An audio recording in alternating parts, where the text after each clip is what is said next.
The story you are about to see is entirely real. Additional material has been used to ensure a visual representation and understanding of the events.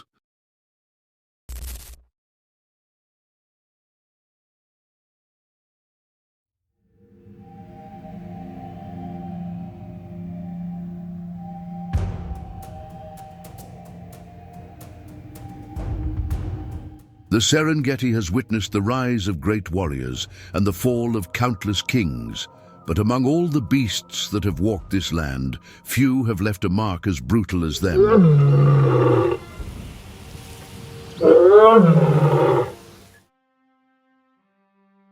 4 black-maned colossi, 4 killing machines. They weren't born into a legendary bloodline. They had no empire waiting for them. They didn't need one. Their claws spoke for them. Their fangs made them immortal.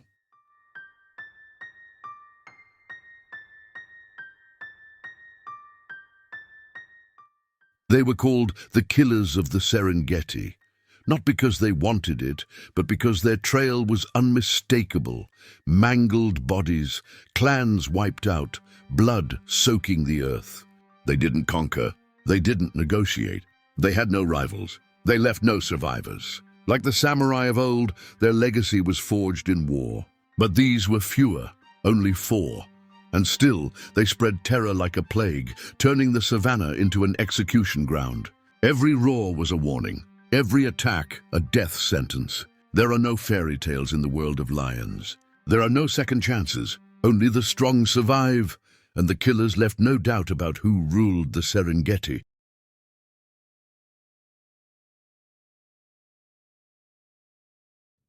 Lions of the Serengeti, the killers.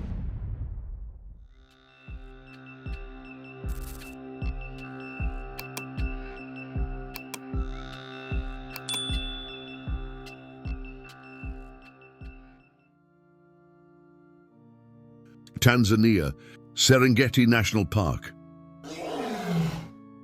There is no glory without violence, no territory without war, and no reign without blood. There among the mud, the hyenas and the roars that shatter the dawn, emerged a coalition born without fame, but with sharpened claws and an insatiable appetite for power. 4 males, 4 shadows of death. They weren't descendants of any legendary bloodline. No one was waiting for them. No one wanted them. But everyone feared them. They were born in 2004, just months apart, likely 2 pairs of brothers. They grew up far from the spotlight, far from the stories of glory. But something about them was different. When they matured, they didn't look for a place. They took it. They were called the Killers. They earned the name after eliminating one by one around 3 radio-collared lionesses, as if crossing enemies off a list. They were seen near Serenera, then the Mukoma Hills, then the swamps. Every step a death. Every encounter a massacre. They wiped out another pride 12 miles from their natal river. They weren't coming for territory. They were coming for everything.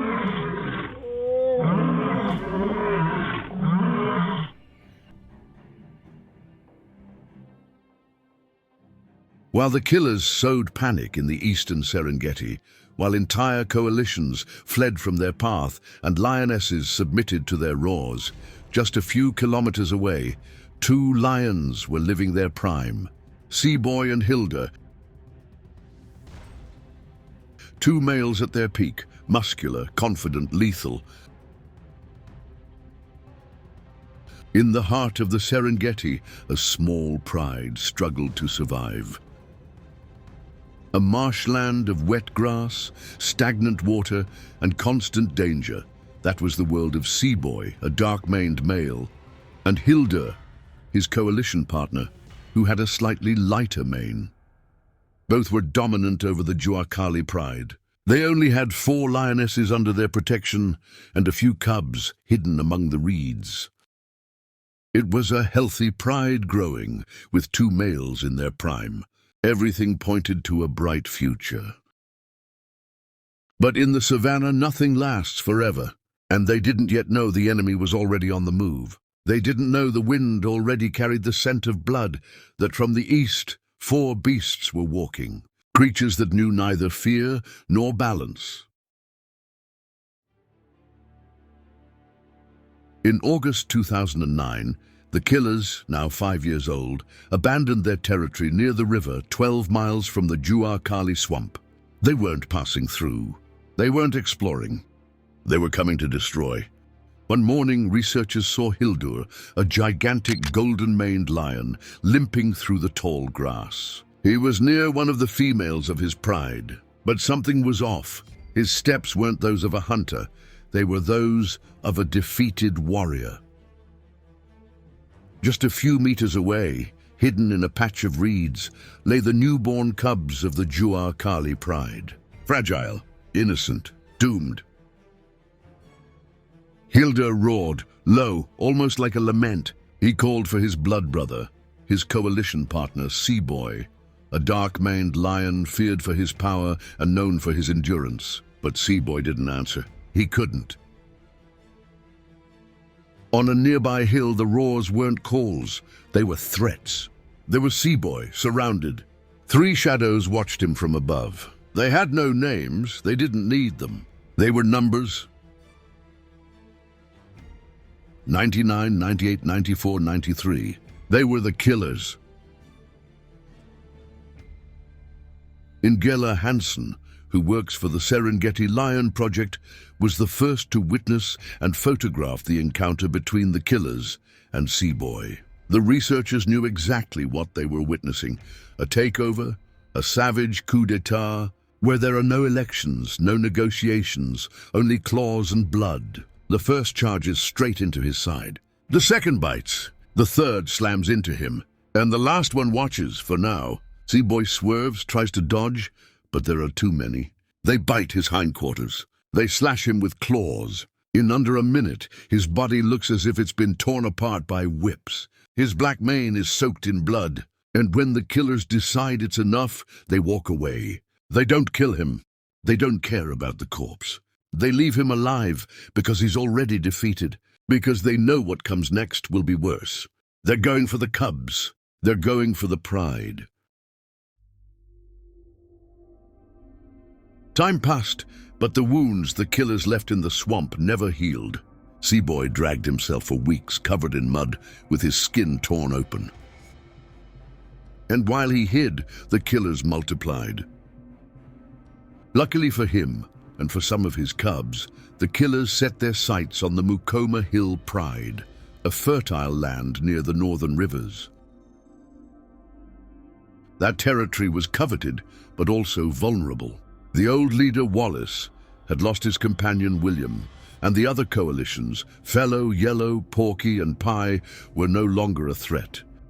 The killers took lionesses and killed cubs.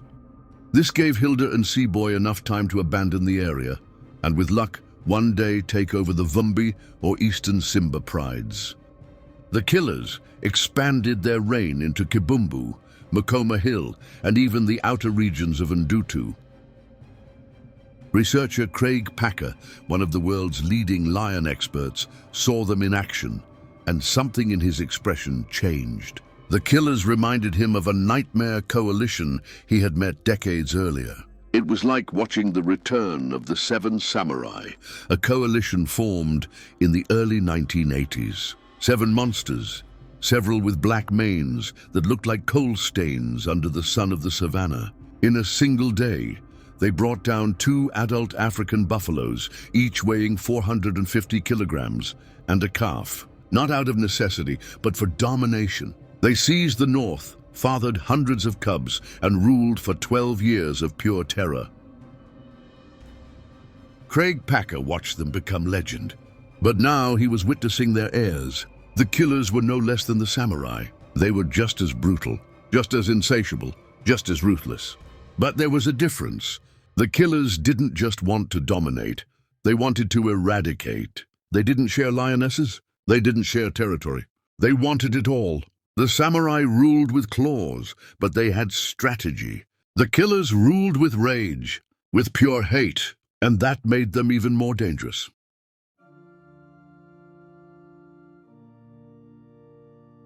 And one day, like everything that is born in the savanna, the end had to come.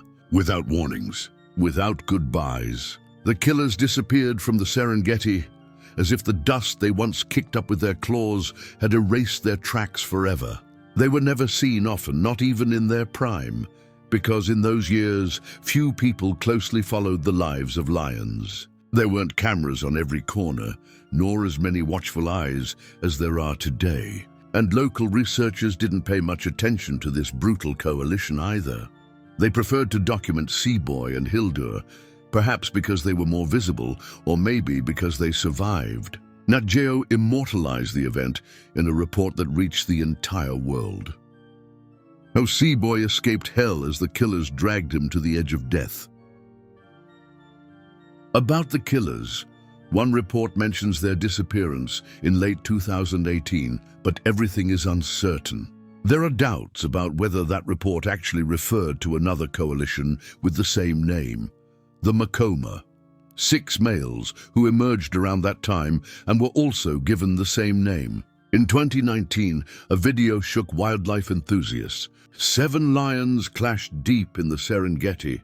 Many claimed it was them, the killers, fighting for the last time against another coalition. It was a brutal, one-of-a-kind recording, one of the rare moments when the true hell of a battle between great coalitions is captured on film.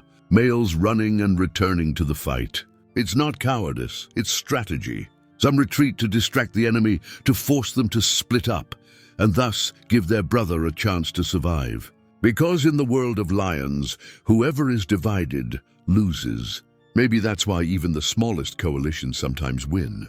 Because they know when and how to break the enemy. Divide and conquer.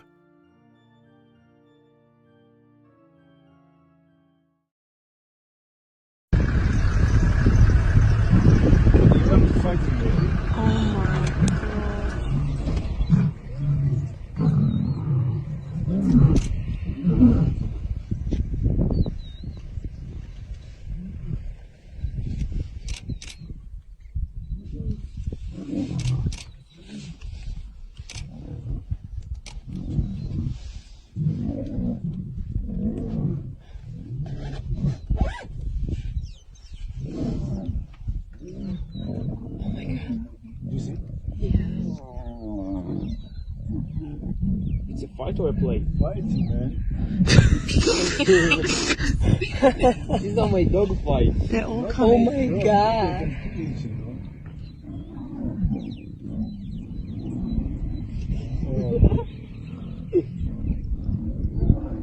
This is too funny.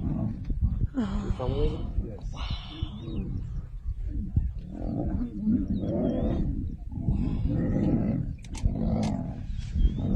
You're so lucky. Oh my God.